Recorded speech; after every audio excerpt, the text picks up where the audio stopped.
마태복음, 신약성경 마태복음 2장 1절에서부터 18절까지입니다. 마태복음 2장 1절로부터서 18절까지 신약성경 1쪽 아니면 2쪽이겠죠. 제가 다 찾으신 줄 알고 공독을 하겠습니다. 헤롯 왕 때에 예수께서 유대 베들레헴에서 나심에 동방으로부터 박사들이 예루살렘에 이르러 말하되 유대인의 왕으로 나신 이가 어디 계시냐? 우리가 동방에서 그의 별을 보고 그에게 경배하러 왔노라 하니 헤롯 왕과 온 예루살렘이 듣고 소동한지라. 왕이 모든 대제사장과 백성의 서기관들을 모아 그리스도가 어디서 나겠느냐 물으니 이르되 유대 베들레헴이오니 이는 선지자로 이렇게 기록된 바 또 유대 땅 베들레헴아 너는 유대 고을 중에서 가장 작지 아니하도다. 내게서 한 다스리는 자가 나와서 내 백성 이스라엘의 목자가 되리라 하였음이니라.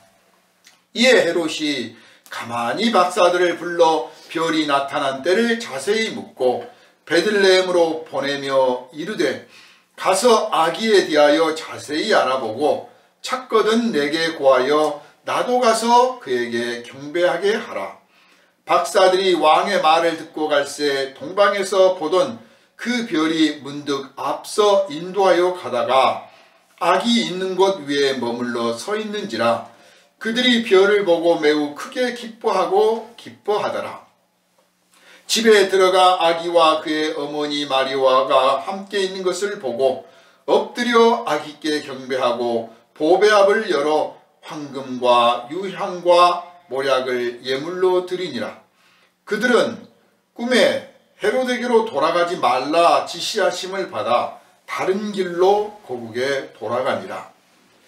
그들이 떠난 후에 주의 사자가 요셉에게 현몽하여 이르되 헤롯이 아기를 찾아 죽이려 하니 일어나 아기와 그의 어머니를 데리고 애굽으로 피하여 내가 너에게 이르기까지 거기 있으라 하시니 요셉이 일어나서 밤에 아기와 그의 어머니를 데리고 애굽으로 떠나가 헤롯이 죽기까지 거기 있었으니 이는 주께서 선지자를 통하여 말씀하신 바 애굽으로부터 내 아들을 불렀다 함을 이루려 하심이라.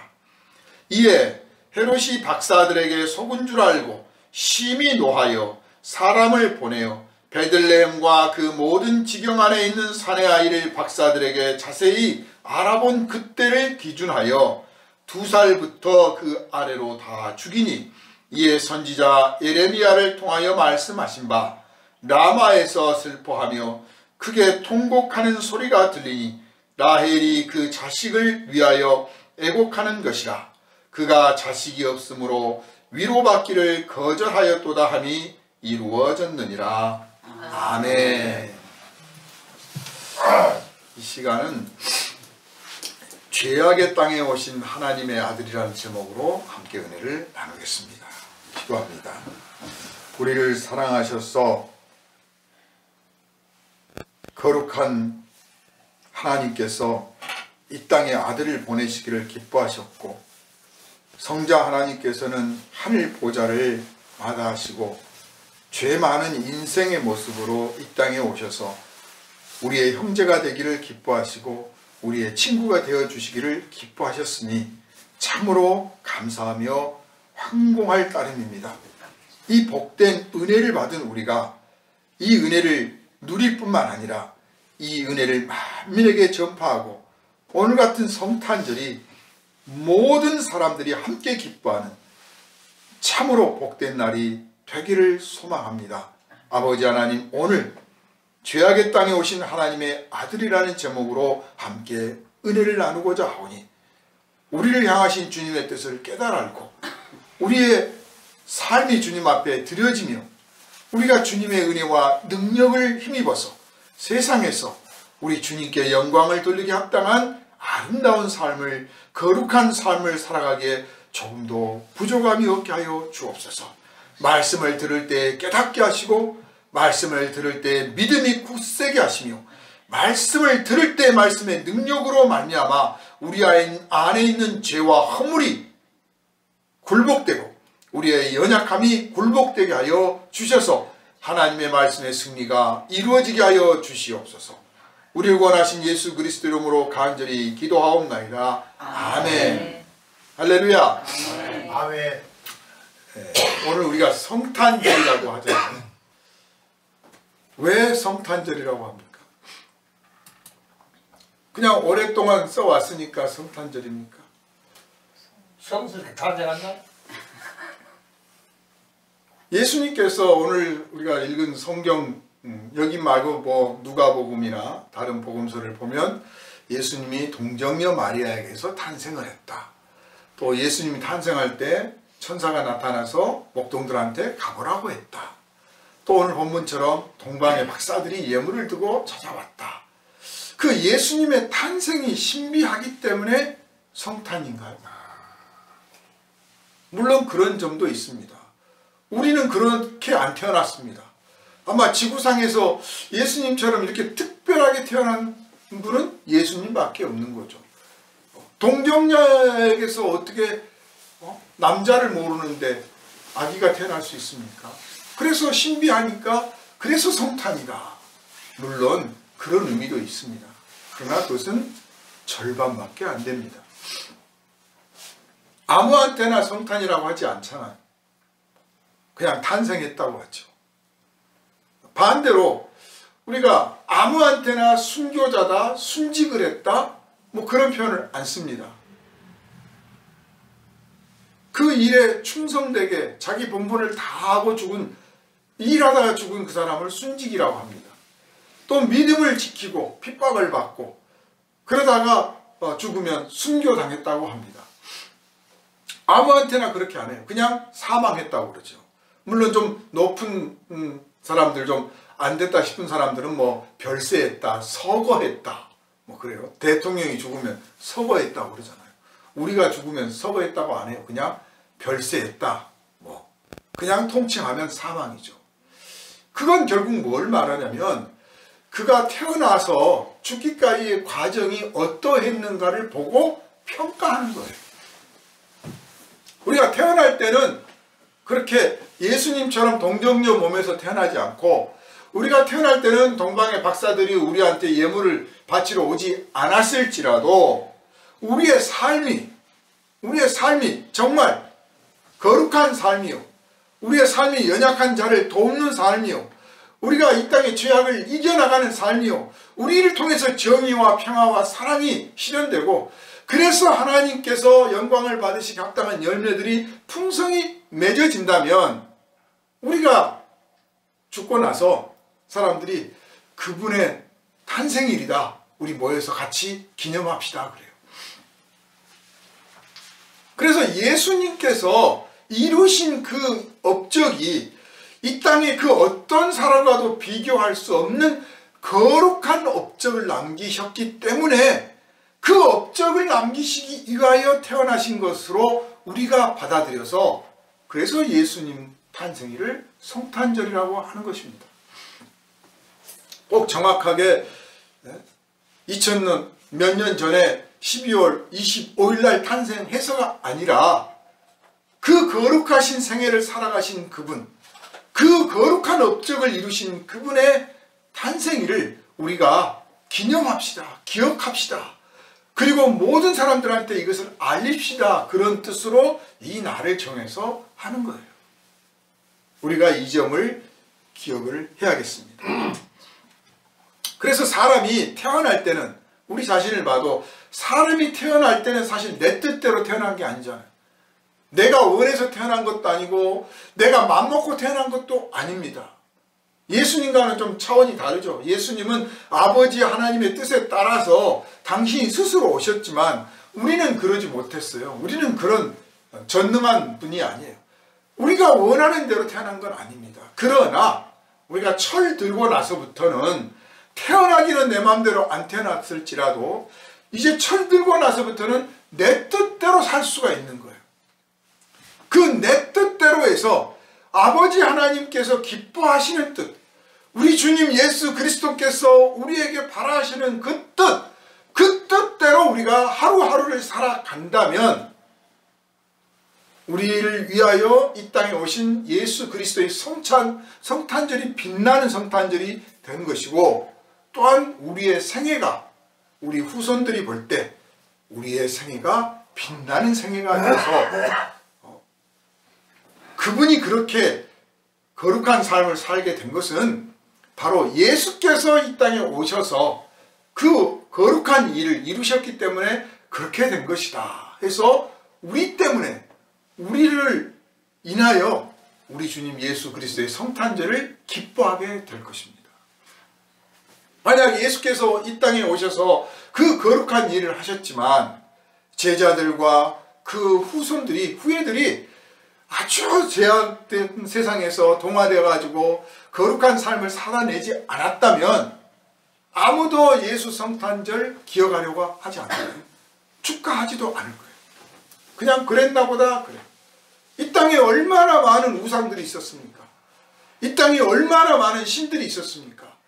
그 신의 탄생일, 신의 무슨 날, 얼마나 많은 종교에서 그걸 기념하고 축하했습니까? 그런데 지금 그게 다 남아 있습니까? 다 흔적도 없어요. 그런데 오늘 성탄절을 세계 만민들이 알고 이 성탄절을 기념하는 사람들이 점점 수가 늘어나는 이유는 단순하게 예수께서 대단하신 분이다, 그것을 그치지 않고 그 성탄이라는 칭호를 듣기 합당하신 거룩한 삶을 살고 그 거룩한 업적을 이루심으로 인해서 그를 믿는 사람들이 거룩한 삶으로 변화받아 살았던 그런 많은 믿음의 후예들이 있었기 때문에 사람들이 인정하고 그리고 예수 그리스도의 탄생을 축하하고 기념하며 존경하게 된 줄 믿으시기를 바랍니다. 그래서 우리는 성탄절을 만민들에게 알리고 같이 기뻐하는 일을 하는 것이 첫 번째 우리에게 주어진 사명이에요. 그냥 성탄절을 먹고 마시는 것이 아니라 같이 기뻐하고, 우리 하나님께서 우리를 위하여 구주를 보내셨습니다. 같이 기뻐합시다 하는 것이 첫 번째 사명이고, 두 번째는 내가 그 예수로 말미암아 이런 변화받은 삶을 살게 되었습니다. 그래서 나의 변화된 삶을 통해서 사람들이 그래 예수 믿으면 거룩해지는구나 하도록 알리는 것이 우리의 두 번째 사명이라는 사실을 성탄절을 맞이해서 깨달으시기를 주님의 이름으로 축원합니다. 자, 이렇게 하나님의 아들이 이 죄악의 땅에 오셨는데 우리가 신비스럽게 동정녀의 몸에서 태어났다, 또 탄생할 때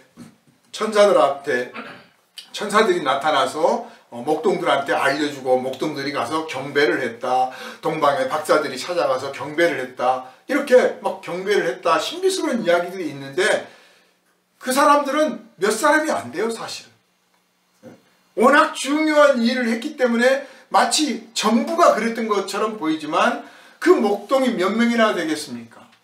동방의 박사들이 몇 사람이나 되겠습니까? 예수의 탄생을 가서 기념하고 기뻐하고 경배했던 사람은 불과 몇 사람이고 나머지는 어떤 반응을 보였나요? 오늘 본문에 그것이 기록되어 있습니다. 동방에서부터 온 박사들이 예루살렘에 가서 우리가 당신, 자기들이 아닌 이스라엘의 구주로 오신 분, 그 징조를 보고 그 별을 보고 우리가 찾아왔는데 우리가 같이 그분한테 경배를 드리려고 합니다. 자, 당신들은 아십니까? 이스라엘의 구주로 왔으니까 온 이스라엘이 알아야 되고 또 기뻐해야 될 거라고 생각하고 아주 천진난만하게 순진하게 그 예루살렘에 가서 물어봤습니다. 그랬더니 온 예루살렘이 소동이 났어요. 이 소동이 났다는 말은 그냥 쉽게 표현한 거예요. 잔뜩 성나고 화가 났다. 잔뜩 사람들이 분노를 했어요. 아니, 무슨 소리야? 이거 무슨 소리야? 두려워하고 화를 냈습니다. 그리고 헤롯 합당을 보십시오. 동방 박사들을 불러서 듣고는 주변에 있는 사람들한테 물어보는 거예요. 정말 그런 일이 벌어질 수 있느냐? 성경에 기록되어 있습니다. 아, 그래? 알았어. 그러면 당신들 이리 와봐요. 찾아가서 당신들이 원하는 대로 경배를 하시오. 그리고 돌아와서 나한테 어디서 누구를 만났는지 알려주시오. 그러면 나도 가서 경배를 하겠소. 그랬습니다. 진심이 아니죠. 하는 척 하는 거죠. 세상은요, 이 하는 척 하는 사람들이 지배를 해요. 우리의 신앙도 하는 척 하는 신앙이 진실한 우리의 신앙보다 항상 앞에 있어요. 그런 척 해요. 우리의 기도가 그렇고요. 우리가 심지어는 전도를 해도 그렇고요. 뭐 밥 먹으면서 기도할 때도 그렇고, 뭔가 누군가한테 뭐 하는 척 하려고 해요.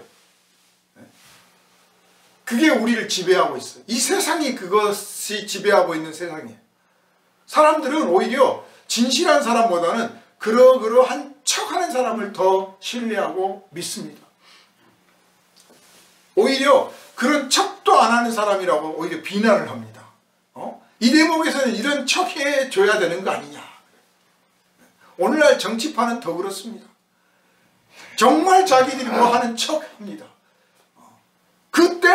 그때만 넘기면 되는 거예요. 그러나 성경에 이 이스라엘 백성들과 헤롯 왕이 했던 그 행동들이 딱 기록된 것처럼 우리가 이 땅에서 하는 말과 행동들을 하나님이 다 보시고 그 생명책에 기록하고 계셔요. 뭐 하는 척 아무리 해도 하나님은 안 속습니다.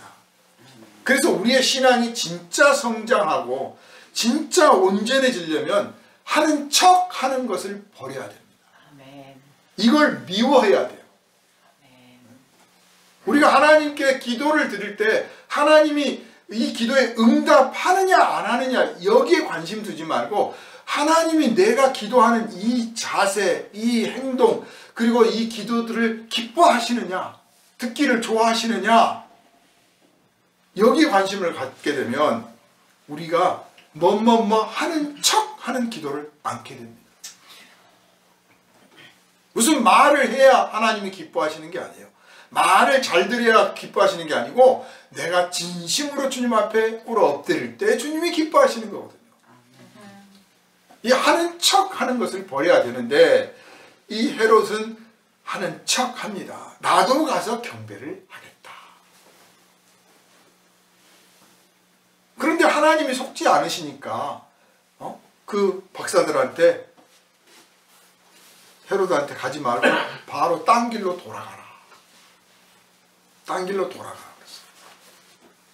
한참을 기다려도 안 오니까 헤롯이 부하들을 시켜서 그 지역 베들레헴 예언에 있는 베들레헴과 그 지역 주변 지역에 2살 아래, 그러니까 동방의 박사들이 별을 보고 왔다고 한 날로부터 대충 계산해 보니까 한 2년이 흘렀다는 이야기예요. 2년 동안 기다린 거야. 언제 오나 하고. 그래도 끝까지 안 오니까 가서 다 죽여라. 사내아이들 죽여라. 이게 우리들의 인간의 본 모습입니다. 인간은요, 하나님께 뭐 기도하고 간구도 하고 또 헌금도 바치고 뭐 해요. 자, 하나님 제가 이거 합니다. 이거 받으십니다. 저 이거 바쳤습니다. 그러니 뭐 해 주셔야 됩니다. 제가 기도했습니다. 하나님 저 사랑하신다면 들어주셔야 됩니다. 뭐 이런 식이에요. 그랬는데 시간이 지나도 좀 더 기다려보지 뭐. 한 달, 2달, 2년쯤 되면 한계에 도달해. 내 다시는 그러나 봐라. 분노하고 짜증내고 오히려 하나님의 이름을 욕하고 하나님의 일을 방해하고 교회를 비방하고 황당하죠. 사실 그게 인간의 본 모습이에요. 그러다가도 또 믿음 있는 사람, 또 뭐 괜찮은 분 또 만나면 나도 참 예전에 기도 많이 했지요. 또 하는 척합니다. 금세. 이게 인간이에요. 그게 바로 죄악이에요. 죄악된 그 땅의 모습이 그거예요. 거기에 하나님께서 아들을 보내시는데 슈퍼맨이 돼가지고 딱 나타나신 게 아니고 아주 연약한 아기로 하나님의 아들을 보내셨어요. 그 죄악된 백성들 가운데 그 연약한 아기로 왔을 때 얼마나 연약합니까? 위험에 노출된 거 아닙니까? 누군가가 보살피고 보호해야 돼. 온 인류가 보호할 수도 없고 불과 그 요셉과 마리아와 그 몇 사람이 그 아기를 보살피고 보호하는 거예요. 그런데 바로 그 몇 사람이 그 아기를 보호함으로써 하나님의 거룩하신 일을 이루게 합니다. 어떤 사람이 하나님의 아들을 만납니까? 어떤 사람이 하나님의 보좌에 가까이 가게 됩니까? 오늘 동방에서부터 온 이 박사들 기준으로 해서 보면 그 징조를 보다가 그 징조가 이 사람이 동방에서 박사 노릇을 했으니까 요즘식으로 말하면 점성술가니까 뭐 더 먼저 깨달았을 수 있다. 그렇게 표현하겠죠. 사실은 사람이 가지고 있는 일, 직업, 자기가 하는 일 가운데서 하나님의 부르심을 받고 소명을 깨달을 수 있어요. 따로 하는 게 아니에요. 많이 우리 이 기독교가 오늘날에 이르기까지 그걸 깨달은 사람들도 있고 깨닫지 못한 사람들도 있는데 그저 교회에 모여서 교회에서 무슨 일을 하고 교회 뭐 명패 들고 나가서 전도하고 이것만 하나님의 일이라고 생각을 하는 거예요. 그렇지 않습니다. 자기의 일상생활 속에서 자기 직업 속에서 자기가 알고 있는 본분 속에서 하나님의 뜻을 깨닫고 하나님의 나라의 일을 할 수가 있으며 하나님의 부르심을 듣고 거기에 순종할 수가 있어요. 이 동방의 박사들은 자기의 직업 속에서 부르심을 받고 왔습니다. 목동들은 어땠습니까? 목동 일을 하다가 부르심을 받았습니다. 누구든지 자기 일터에서 자기 일을 하다가 봉사할 수도 있고 하나님을 찬양할 수도 있는 거예요. 이를테면 식당을 하는데 돈 벌고 가족들 먹여 살리려고 식당 하잖아요. 그럼 식당을 하다가 남은 음식이 있어. 이거 그냥 버리지 말고 좀 더 정성스럽게 해가지고 이 동네 먹지 못하는 사람들 그 사람들한테 공짜로 좀 나눠주자. 이럴 수도 있는 거예요. 요새 뭐 푸드뱅크에서 먹다 남은 음식 팔다 남은 뭐 빵이 뭐니 뭐 하다가 이렇게 가난한 사람들 주잖아요. 예전에는 그저 다 받아주다 보니까 막 뭐 폐기 처분해야 될 것들 버려야 될 것들을 막 보냈어요. 지금은 이제 그걸 받지도 않을 뿐만 아니라 내놓는 사람들이 말 그대로 먹을 만한 것을 대접하는 마음으로 하는 거예요. 뭐 식당만 그렇습니까? 옷을 팔다가도 옷 팔아서 돈만 버는 게 아니라 그 노숙자도 좋은 옷 입을 수 있잖아요. 노숙자도 그래 이 좋은 옷 한번 이 사람 한번 입혀보자. 그럴 수도 있잖아요. 얼마든지 할 수 있단 말이에요. 얼마든지. 뭐 그렇게 꼭 나눠주고 먹이고 입히고 안 하면 못하면 못하느냐? 아니 또 가다가 내가 기도해 드릴게요. 손잡아 줄 수도 있고 같이 내가 이야기 좀 들어드릴게요 할 수도 있고 뭐 감기약이라도 하나 사가지고 갖고 가다가 혹시라도 기침하면 드세요. 그럼 몇 병은 안 되는 건 나눠줄 수도 있고 얼마든지 우리가 할 수 있는 일이 있다는 거예요. 동방의 박사들 그 하늘의 징조를 가볍게 여기지 않고 그 사람들만 별을 받겠어요? 여러분 오늘날은 별 보는 사람들이 없지만 옛날에는 전부 하늘을 보고 별을 봤습니다. 전문가라서 안 게 아니에요. 이 사람들 눈에만 그게 보이겠습니까? 이상한 징조가. 다 보고 다 아는데 움직이지 않는 거예요. 마음이. 양치는 목동들도 천사들의 음성을 듣고 움직였는데 그걸 그 양치는 목동들 앞에 그 휘황찬란한 광채가 나타났는데 왜 그 사람들만 거기에 있습니까? 다른 사람들도 얼마든지 저기 빛나는 게 있는데 한번 가보자 할 수도 있잖아요. 모세가 하나님의 부르심 받을 때 어땠습니까? 떨기나무에서 불이 붙은 것 같은 모습을 보고 저기 뭔데 저러나? 가봐야겠다. 그래서 하나님을 만난 거 아닙니까? 우리가 우리의 인생 속에서 하나님의 사인이 정말 뭐 맨날 매시 나타난 건 아니지만 적어도 한 사람에게 일생에 몇 번의 사인은 보내주셨다. 저는 그렇게 생각을 해요. 그런 사인을 받고도 사람들의 입을 통해서 또는 드라마를 보다가 또는 글을 읽다가 또는 뭐 하다가 아 내가 인생 이렇게 살면 안 되겠구나. 이런 인생 살면 안 되겠구나를 깨닫고 그래서 회개할 수 있는 기회, 하나님이 나를 찾고 부르시는구나 그런 기회 등등 여러 번의 사인들이 있었으나 사람들이 그것을 다 무시했기 때문에 하나님의 아들을 만나지 못했다. 반대로 그런 사인을 받아들여서 하나님 앞에 나오기를 주저하지 않았던 사람들이, 그들이 신분이 뭐였든 능력이 뭐였든 간에 주저하지 않았던 사람들이 하나님을 만나고 하나님의 아들을 만나게 되었다는 것을 여러분 깨달으시길 바랍니다. 그래서 전에는 몰랐지만 이제는 이제 말씀을 듣고 알게 되었으니 늘 마음속에 이런 기도가 밑바닥에 깔려 있어야 돼요. 하나님, 제가 주님의 부르심을 깨닫게 하여 주옵소서. 주님의 말씀을 깨닫게 하여 주옵소서. 내 삶에서 이루어진 일들을 그냥 지나치지 말게 하시고 하나님의 뜻을 발견하게 하여 주옵소서.